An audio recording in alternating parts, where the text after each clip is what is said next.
Superman, Clark Kent.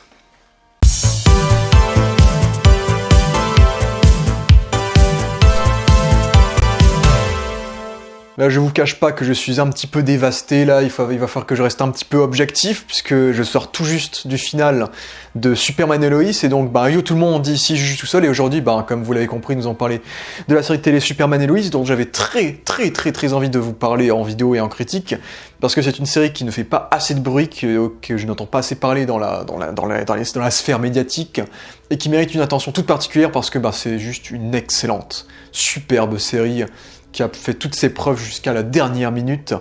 Et donc pour cela, je tiens à faire 2 vidéos séparément. Une vidéo sans spoiler, où j'encourage le plus de personnes possible à aller voir cette série à tout prix. Et une partie spoiler où je vais pouvoir me défouler sur toute la série en général, même si je vais essentiellement parler de la dernière saison, parce que c'est la plus récente, et c'est celle que j'ai le plus en tête également. Mais bien sûr, je vais quand même revenir sur les autres aspects de la série, mais... Waouh, quoi, là... je vous jure, là, j'ai regardé l'épisode 2 fois, j'étais en train de me retenir de chialer 2 fois, et j'ai quand même un peu chialé quand même, donc... voilà quoi, c'est comme ça qu'on écrit Superman, quoi, c'est ça, c'est... Et encore, dites-vous que moi, je suis pas un énorme fan de Superman à la base, c'est que moi, j'ai regardé le dessin animé de Bruce Timm, et j'ai beaucoup aimé le dessin animé de Bruce Timm, mais moi j'ai pas trop grandi avec Smallville, en vérité j'ai surtout regardé En fait j'ai grandi pendant les 3-4 dernières saisons de Smallville, mais j'ai pas trop vu les premières, même si je sais à peu près ce qui s'y passe, etc. J'ai vu plein d'extraits, plein de vidéos, etc. Mais Smallville c'est pas non plus trop mon café non plus. Et sinon j'ai mon prisme cinéma, c'est surtout les films de Richard Donner, Superman Returns, et les films de Zack Snyder et Henry Cavill. Et même si j'aime beaucoup le Superman de Richard Donner, il y a quand même un petit côté cartoonish, un petit peu kitschounet, qui fait que je m'identifie pas forcément à ce Superman-là. Et puis les autres films sont pas ouf non plus. À part la sphère Henry Cavill, Zack Snyder, que j'aime beaucoup le Superman de Henry Cavill, qui est pour moi, en termes de plastique, le meilleur Superman ever, en termes de physique, de costume, de scène d'action, de pouvoir, de rendu visuel de ses pouvoirs. Mais en termes émotionnels, faut être honnête, s'il n'y a pas la mise en scène de Snyder très divine, très léchée, et la musique absolument magnifique d'Hans Zimmer, je trouve que le Superman de Henry Cavill au final est assez pauvre en termes d'émotion, de vie en fait, et c'est ça qui fait que c'est plus la plasticité autour, la mise en scène qui fait que j'aime bien l'univers du Superman de Henry Cavill, mais pas son Superman en tant que tel. Et donc c'est vrai que moi j'encourage tout le monde depuis des années, j'ai toujours voulu qu'on fasse honneur à Superman, parce que j'ai vu les dessins animés, je connais le lore du Superman, je sais qu'il y a tellement de choses qu'on n'a pas faites, et sans pour autant être un grand fan de Superman, je suis pas du genre à dire que Superman c'est un personnage chiant, un peu ennuyeux, etc. Ce qui est un peu l'avis un peu général que le public aurait s'il ne connaissait pas très bien le personnage, et on peut le comprendre par rapport à ce qu'on s'est tapé en termes d'adaptation, donc c'est pour ça que j'ai envie de parler de cette série, parce que c'est une série qui m'a fait adorer Superman, qui m'a fait adorer le personnage. En plus, j'ai lu le comics Kingdom Come en même temps, et d'ailleurs j'ai bien fait de le lire par rapport à ce qui se passe dans cette dernière saison. Mais du coup, ça m'a vraiment beaucoup rapproché de Superman. Puis j'ai aussi vu les films d'animation comme All Star Superman, etc. Mais j'ai envie maintenant absolument de me procurer les comics All Star Superman, Superman for All Seasons. Là, je veux me les taper là. Mais voilà, après avoir lu ça et après avoir vu cette série, même avoir vu, d'ailleurs vous pouvez regarder la vidéo, ce dessin animé très sympathique qui est My Adventures with Superman. J'espère que James Gunn ne va pas se foirer sur son film Superman, surtout qu'avec cette série, je pointe là parce qu'il y a mon ordinateur là-bas, mais surtout parce qu'avec cette série, dites-vous que la série est là, oh là là, il va falloir y mettre, il va falloir aller très haut en termes de level, quoi, pour surpasser ce que cette série a accompli en termes d'écriture, surtout. C'est fou. Et voilà quoi. Superman et Lois, donc déjà c'est une série qui est très symbolique dans le sens où c'est ça qui est très marrant, c'est que Superman n'a jamais été très respecté au cinéma, on l'a jamais très bien adapté au cinéma, mais il a toujours eu de très bonnes adaptations télévisuelles. On a déjà parlé des dessins animés, mais Superman c'est surtout un grand personnage télévisuel, malheureusement j'ai envie de dire, puisque c'est là qu'on a eu droit par exemple à la série Lois et Clark, qui est une série iconique de rom-com. On a eu bien sûr Smallville, la série pour ados iconique des années 2000 avec Charm, des autres séries de ce style-là. Et donc maintenant, nous avons la série Superman et Lois qui est pareil, traite une autre génération, on va dire. C'est qu'on est sur une série pour adultes, j'ai envie de dire. Superman & Lois, une série pour adultes, avec son côté quand même teenage, mais on va y revenir. Ce qui fait que Superman, c'est un personnage qui a vraiment été bien traité, je trouve, à la télé, de plein des genres bien différents. Et Lois Lane, évidemment, Lois Lane, exactement pareil pour Lois Lane. Et c'est particulier parce que la série est diffusée sur la chaîne CW, qui conçoit la série, et la première série d'ici que la CW a sortie, c'est Smallville, donc de 2001 à 2011, et puis en 2012 il y a la série Arrow qui est sortie, et puis on a eu le droit à tout le Arrowverse avec The Flash, avec Black Lightning, Supergirl, Legends of Tomorrow, etc. Et en gros on a eu le fameux crossover Crisis on Infinite Earth qui a mis fin à plus ou moins à l'Arrowverse tel qu'on le connaissait. Puis toutes les séries ont commencé à s'arrêter petit à petit parce que de toute façon il y avait Warner qui était en train de changer leur plan et le DCU qui était en train d'arriver, etc. Et Superman & Lois, c'était la série qui est sortie après Crisis, et on s'attendait tous à retrouver le Superman de Tyler Hoechlin, parce que Superman, Tyler Hoechlin, ça fait 8 ans qu'il a joué Superman depuis 2016, et c'est là qu'on va parler d'un gros concours de circonstances qui est très particulier, c'est là que tu as envie de dire mais merci. Merci dans un sens et non merci dans l'autre, j'ai envie de dire.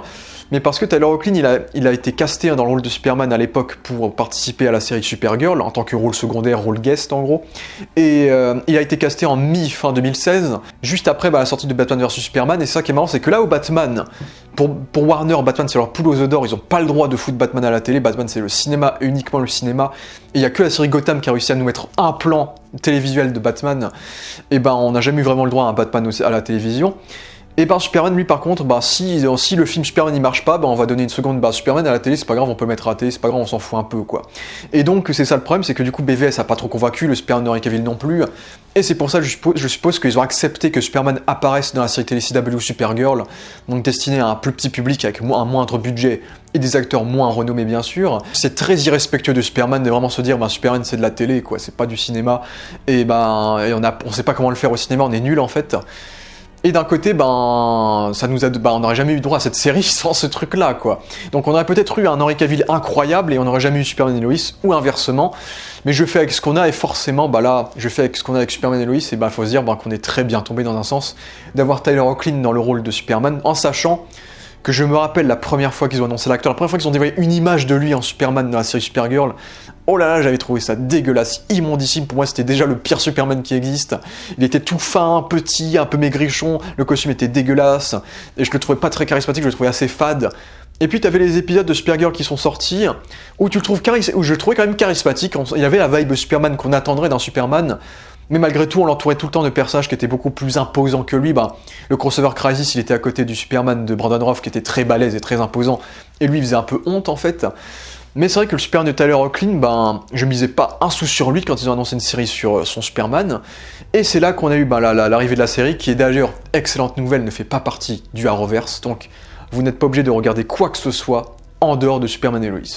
Superman et Lois, c'est son propre univers, c'est son propre lore, c'est sa propre bulle qui a un début et une fin. Et là, on a assisté à la fin, donc à l'heure où je tourne cette vidéo, donc à l'épisode final. Donc Tyler Hoechlin a bien joué Superman dans le Arrowverse avec Supergirl, etc. Mais ça se déroule dans le Arrowverse. Là, Tyler Hoechlin joue une nouvelle version de Superman, une nouvelle itération de Superman, tout comme Elizabeth Tulloch, qui joue donc Lois Lane, et qui l'a joué également dans le Arrowverse pendant 2-3 ans également. Donc en fait, j'ai vraiment l'impression que c'est les scénaristes, c'est les réalisateurs, c'est l'équipe technique qui s'est dit, le Arrowverse c'est un peu pété, quoi, il n'y a pas de photographie, il n'y a pas de budget, c'est mal écrit, il y a beaucoup de romances, il y a trop d'épisodes, etc. Et si on faisait une bonne série pour une fois, en fait, et c'est ça qui est fou, c'est que ce truc-là, cette série fait partie de la CW, quoi. Ça fait partie du multivers du Arrowverse, techniquement. On peut le prendre en compte dans le multivers du Arrowverse, mais pas dans l'univers du Arrowverse. Ce qui fait que c'est une série qu'on peut regarder comme on veut, sans même connaître l'univers de Superman. D'ailleurs, vous pouvez regarder cette série juste par pure qualité et pure envie, et je vous recommande de regarder cette série, surtout si vous ne connaissez pas Superman, surtout si vous avez ces préjugés négatifs sur Superman, je vous recommande chaudement d'aller regarder cette série télé maintenant, en gros, puisque du coup Superman et Lois, c'est une série qui est diffusée depuis 2021 jusqu'à donc 2024 pour sa fin, du coup, et c'est une série qui propose une nouvelle itération de Superman où en gros il n'est plus à son prime, c'est-à-dire qu'il a déjà été Superman pendant 20 ans, il a sauvé Metropolis pendant 20 ans, il a déjà rencontré Lois Lane sait déjà qu'il est Superman, et là du coup, l'histoire démarre avec le décès tragique de Martha Kent, donc la mère adoptive de Superman, et donc Superman Clark Kent, qui avec Lois Lane et ses deux jumeaux, ces deux adolescents qu'ils ont maintenant avec eux, vont devoir déménager à Smallville, reprendre la ferme des Kent, et donc faire leur vie à Smallville tout simplement. Et en parallèle de cela, on a l'un des deux jumeaux qui va commencer à avoir des pouvoirs, puisque les deux jumeaux ne savent pas que leur père est Superman. En tout cas, ils vont le savoir très très vite, mais je le dis comme ça, genre épisode 1, ils savent pas quoi. Mais l'un des deux jumeaux va commencer à avoir des super pouvoirs, va commencer à muter, etc. Et donc c'est là que la série va commencer à démarrer un peu son intrigue, où du coup Superman va devoir faire face à ses responsabilités, ainsi que Lois, c'est vraiment une série duo, c'est vraiment les deux personnages principaux. Les deux vont devoir faire face à leurs responsabilités de parents, mais également de héros, que ce soit héros du quotidien pour Lois, héros mondial, international pour Superman, donc à la fois sauver des vies, faire face à des menaces, et protéger leur famille, et en même temps prendre soin de leur famille, apprendre à leurs fils à maîtriser leur héritage kryptonien par exemple. Et donc c'est tout ça Superman et Lois, mais en plus profond. C'est profond, c'est ça qui est fou, c'est que c'est une série qui traite de beaucoup de thématiques extrêmement touchantes, donc ça traite de l'amour, vu que bien sûr on est sur une série CW déjà, et les séries CW, s'il n'y a pas des petites romances un peu partout, c'est pas trop une série CW, mais là c'est beaucoup plus mature, parce que déjà on suit des personnages quarantenaires a priori, les Superman et Lois, donc des personnages qui s'aiment, qui se connaissent, qui sont mariés depuis longtemps, qui ont des enfants et qui ont un amour qui est vraiment fort comme ça, et c'est ça qui est très beau à voir dans cette série, c'est que on a probablement droit à la meilleure relation ever entre Superman et Lois Lane. Et pour dire, parce que autant Superman, je trouve qu'on n'a jamais eu de très bonnes versions de Superman à part Christopher Reeve, autant Lois Lane, je trouve qu'on a eu d'excellentes versions de Lois Lane. Je pense à Erika Durance dans Smallville, je pense à Terry Hatcher dans Lois et Clark, mais il manquait toujours pour moi un Superman qui était excellent en face de la Lois Lane, et c'est ce qu'on a avec Tyler Hoechlin qui là m'a bluffé dans le rôle de Superman.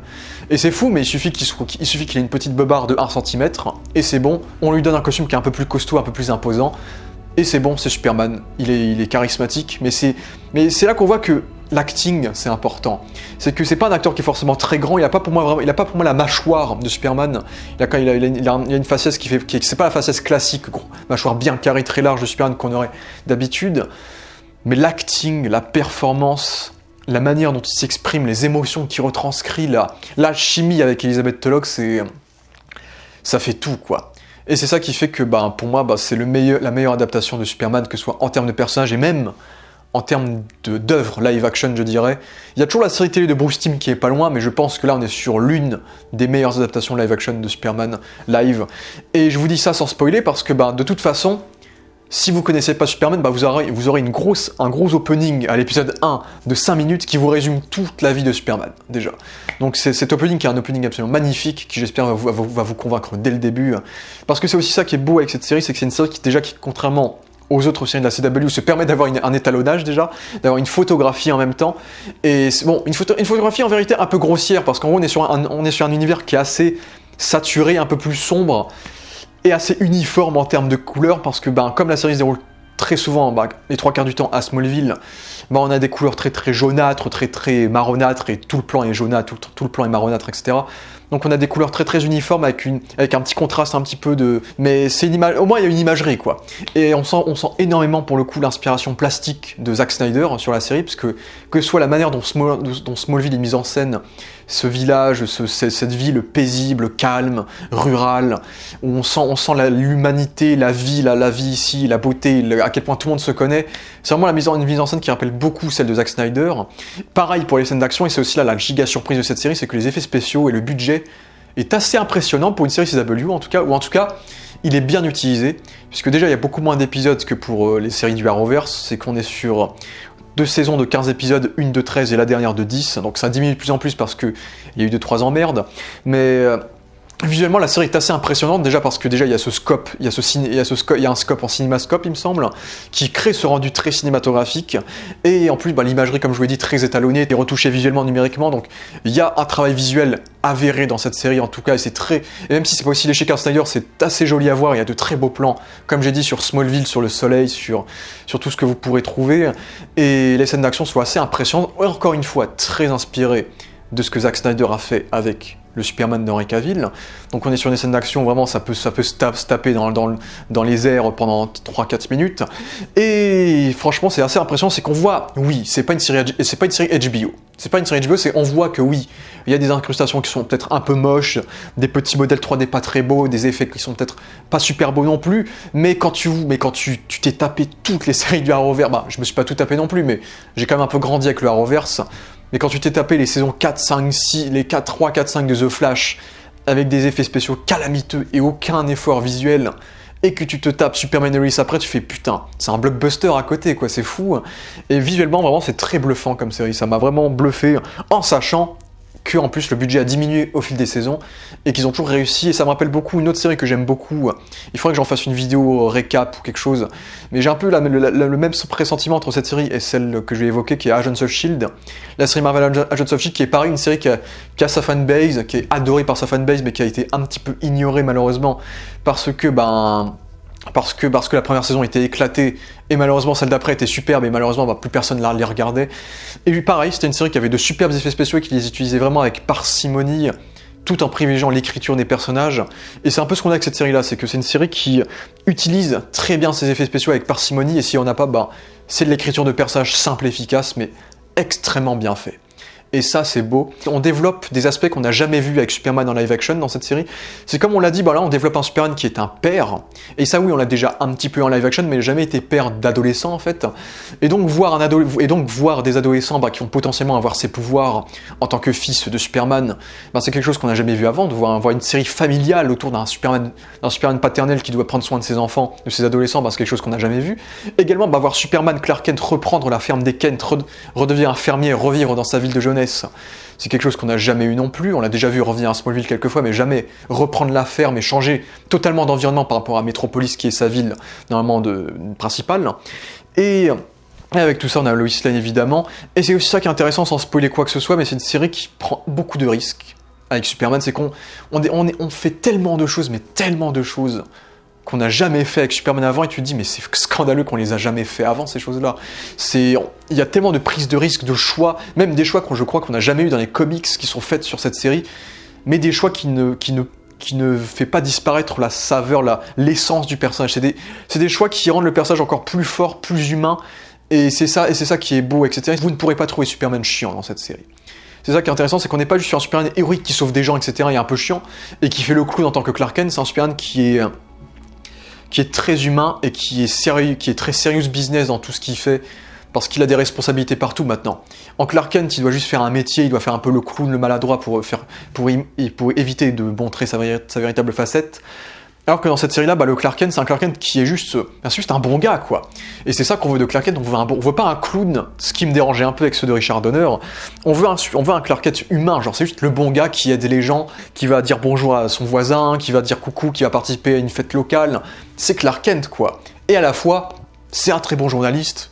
Bon, un peu moins développé dans cette série-là quand même, mais c'est ça.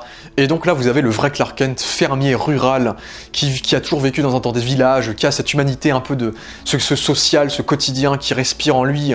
Et c'est ce que j'ai toujours dit de toute façon, c'est que Batman, c'est un personnage qui est très peu humain parce que c'est un riche qui a perdu ses parents à l'enfance. Superman, c'est un alien bébé est arrivé sur Terre, mais qui a été éduqué comme un humain normal en fait, avec des parents qui l'aiment, un boulot, une femme, des enfants. Et c'est ce que vous aurez. Superman, Clark Kent, c'est un gars normal. Et il n'y a pas plus humain, plus attachant qu'un gars normal, parce que c'est le principe de Superman, le principe de Clark Kent, c'est que c'est un étranger, entre guillemets, certes, mais il représente le meilleur de l'humanité, et c'est exactement ce qu'on a avec cette version de Clark Kent, et de Superman également, qui pareil, Superman, quand il sauve des gens, il va sourire aux gens qu'il sauve, il va être un peu le cousin, le grand cousin des citoyens de la ville de Metropolis, par exemple. Tu vois, il y a la fameuse scène où il dit que ouais, merci, où il y a un gosse qui lui dit que son costume est super cool, et lui dit que ouais, c'est ma mère qui l'a faite, qui est repris d'ailleurs dessus d'un comic Superman d'ailleurs. Tu vois, c'est ça Superman, quoi. C'est quelqu'un qui il sauve pas juste les gens, il apporte de l'espoir aux gens, il apporte de la présence de l'humanité, et le fait qu'il y ait un ange gardien qui puisse les aider tout le temps, et que le monde doit être meilleur. Et c'est ce que dégage ce Superman-là. Et Lois Lane, pareil, c'est la Lois Lane des comics également, quoi. Physiquement, et dans l'interprétation d'Elizabeth Tulloch qui est excellent, parce que on aurait pu craindre ça, et c'est aussi ce que je craignais quand la série avait été annoncée, c'est que du coup on est un peu un remake de Lois et Clark, vu que le titre ressemble un peu déjà, en mettant Lois et Superman dans le même level d'importance.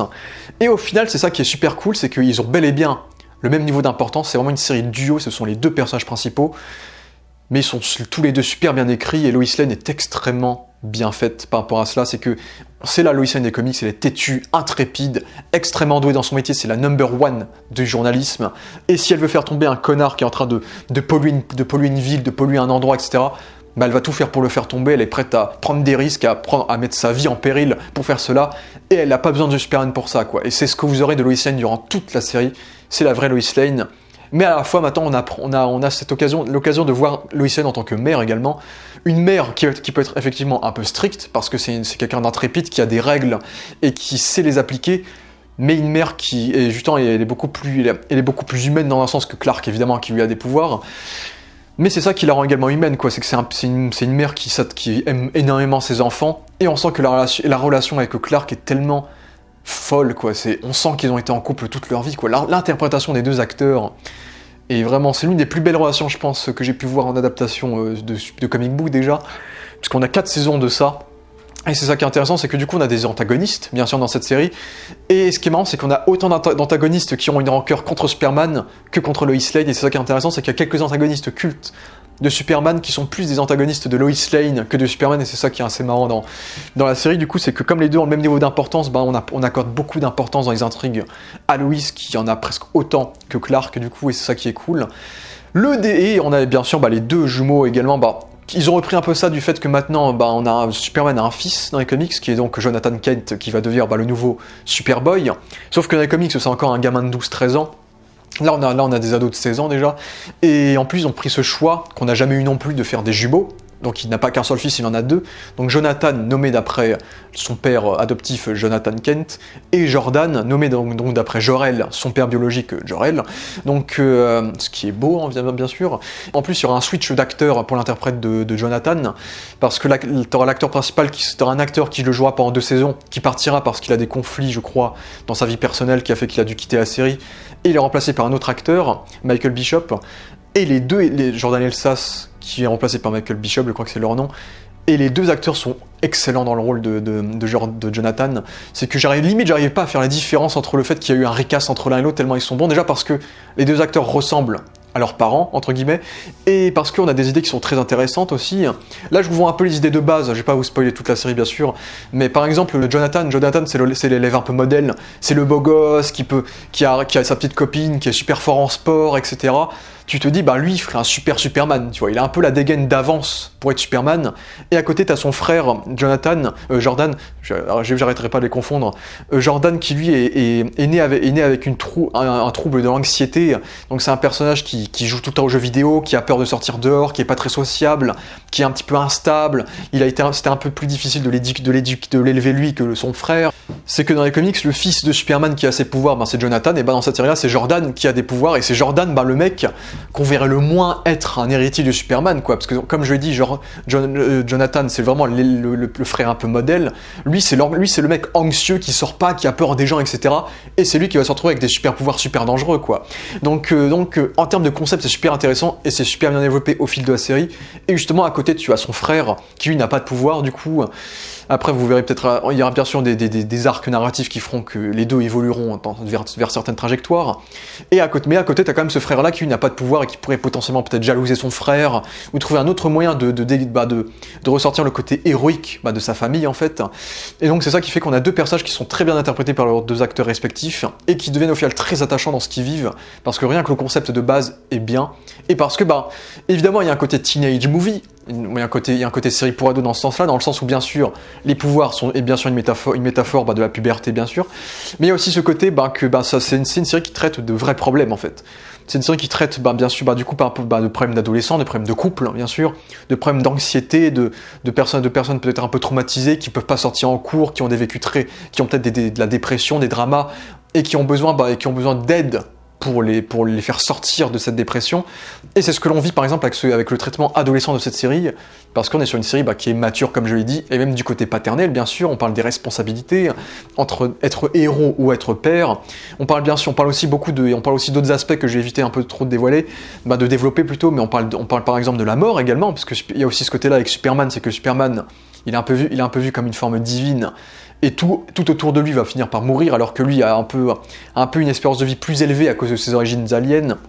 Et donc on traite beaucoup de la mort, de qu'est-ce qui arriverait si un proche de Superman serait sur le point de mourir, comment lui le vivrait, par exemple, on traite beaucoup de ça, on traite bien sûr de l'amour entre cette famille qui s'aime, qui sont conscients des responsabilités qu'ils ont entre eux parce que leur père est un super-héros, par exemple.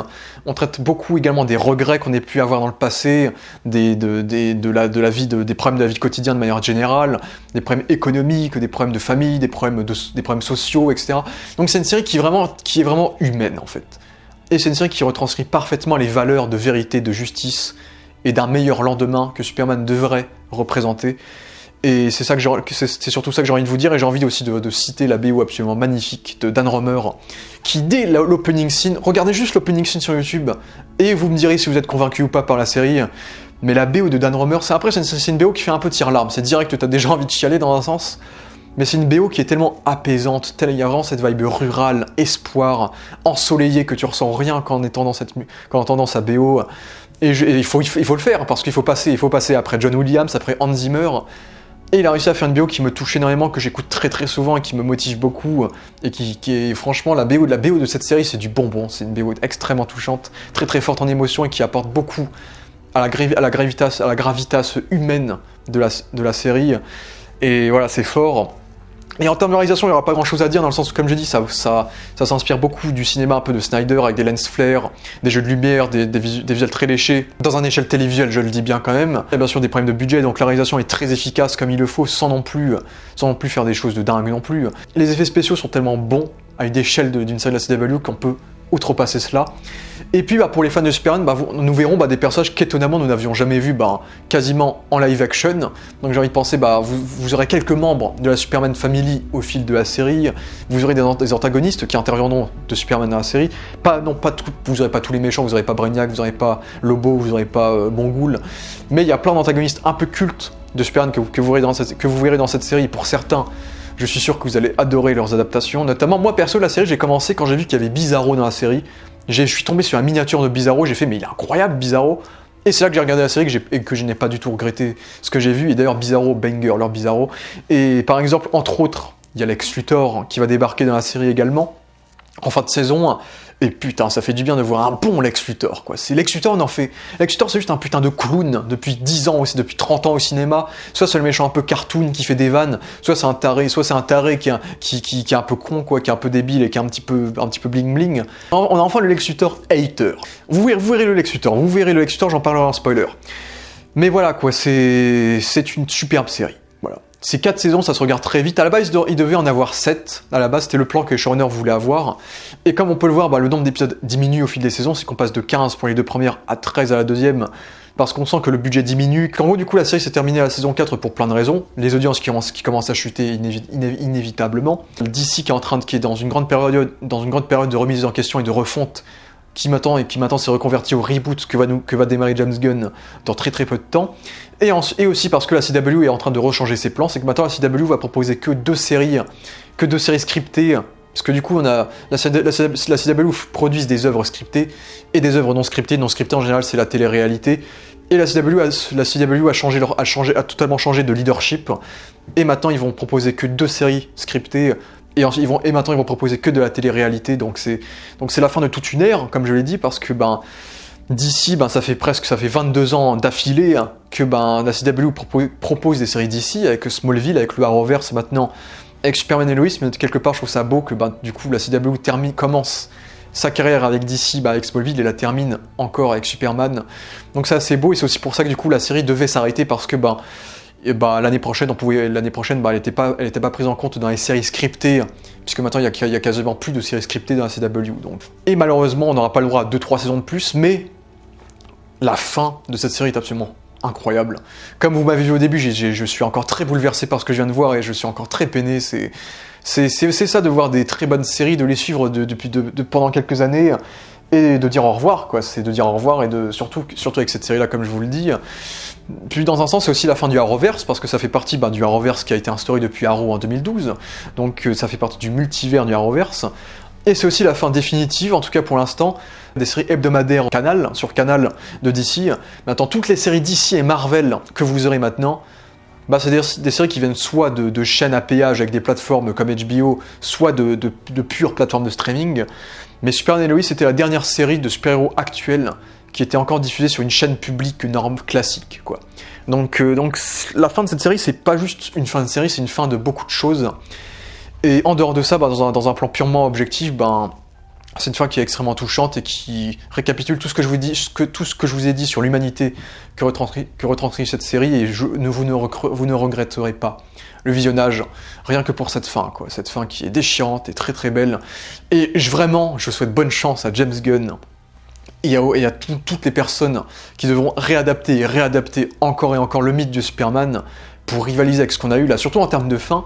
Je pense que c'est la fin la plus juste, la plus égale, la plus bien pensée, la plus fidèle à ce qu'est censé être Superman qu'on ait eu. Surtout que c'est une série qui s'inspire de beaucoup de certains comics, hein, bien sûr. On a un petit peu de Kingdom Come, on a un petit peu de All Star Superman, on a un petit peu aussi de... On a aussi la barre du Superman, on a un peu du retour de Superman, on a beaucoup d'influence également, de For All Seasons également aussi, donc c'est une série qui s'inspire un peu de tous les grands classiques de Superman, tout en proposant ses propres variations et sa propre histoire, et vous verrez de très belles histoires, quoi, comme je vous l'ai dit. Après, il y a des défauts, comme je l'ai dit, la mise en scène des fois, les effets spéciaux des fois quand même. Et parce que comme ça reste une série CW, il y a quand même des petits soucis un peu de couple, hein. C'est que dans cette série, tout le monde doit finir en couple dans cette série pour le coup.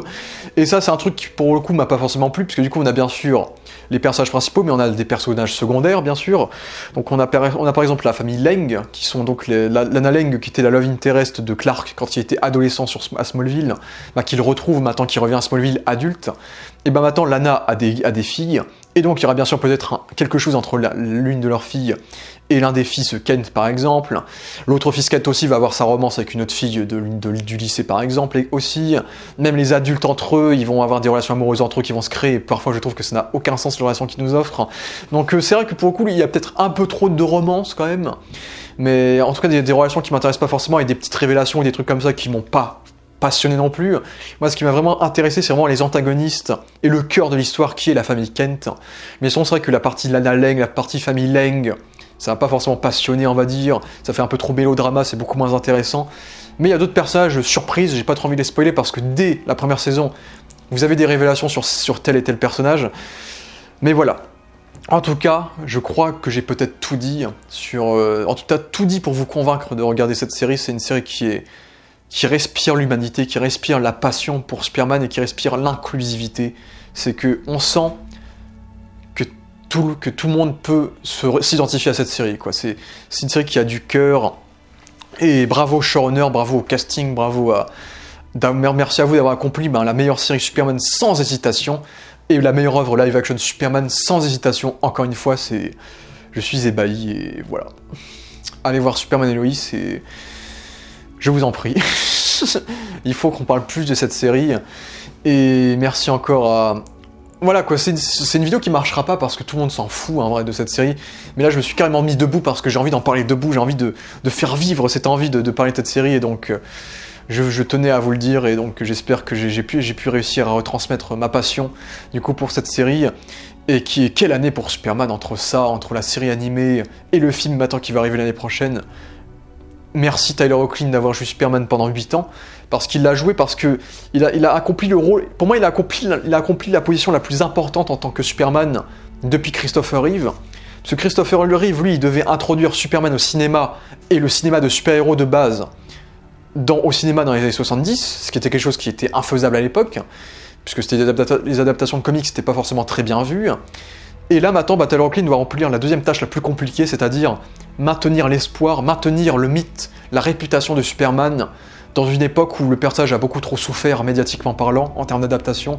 Parce que maintenant, Tout le monde pense que Superman c'est un personnage dépressif, sombre à cause de Snyder, ou un personnage chiant et ennuyeux parce que le seul Superman qu'on retient toujours dans la pop culture, et ben c'est Christopher Reeve. Et Christopher Reeve, ben c'était il y a 40 ans les gars, donc faut arrêter. Et je pense que Tyler Hoechlin hérite parfaitement de ce titre, de la nouvelle adaptation qu'on est censé garder en mémoire de Superman, et je remercie vraiment cette série d'avoir redoré le blason du personnage et de beaucoup d'aspects du personnage, tels que lui, tels que Lois, tels que Lex Luthor, tels que tout le mythe de manière générale. En plus d'effectuer beaucoup de choix qu'on n'a jamais vu en live action et d'oser plein de ficelles narratrices qu'on n'a jamais vu avec le personnage et qui peuvent choquer dans un sens, mais qui montrent la liberté qu'ils ont eu à faire cette série.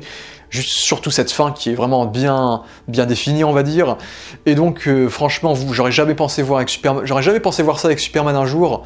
Et cette série m'a prouvé le contraire et je la remercie encore une fois. Et donc, je vous en prie, regardez cette série, vous aurez du grand spectacle, de l'action, mais surtout du cœur, de l'émotion, de l'interaction, de la relation, du social et des messages de vie qui m'ont beaucoup ça m'a un peu fait penser à Rocky dans un sens, parce que pour moi, Superman c'est un peu le Rocky des super-héros, quoi. C'est ce personnage qui, dès qu'il est censé apparaître à l'écran, il est censé automatiquement te renvoyer ce message d'espoir, de motivation, d'humanité, de vie et de... Il faut pas laisser tomber, quoi. Faut continuer, faut vivre, faut aimer, faut surtout aimer. Et c'est sur ça qu'on va terminer cette review sans spoiler de Superman et Lois. Et donc, je vous en prie, essayez de regarder cette série parce qu'elle le mérite totalement. Surtout la regarder, ce serait intéressant de la regarder avant le film Superman de James Gunn. Et maintenant, James Gunn, je compte sur toi pour le film Superman. Maintenant, il faut redorer son blason au cinéma. Et donc, voilà. Merci à tous d'avoir vu cette vidéo. Et voilà, le S qui signifie l'espoir. Ayez espoir en l'humanité, ayez espoir aux gens parce que Superman est de retour, il est toujours là. Et Superman, c'est le meilleur de l'humanité qui respire en chacun de nous.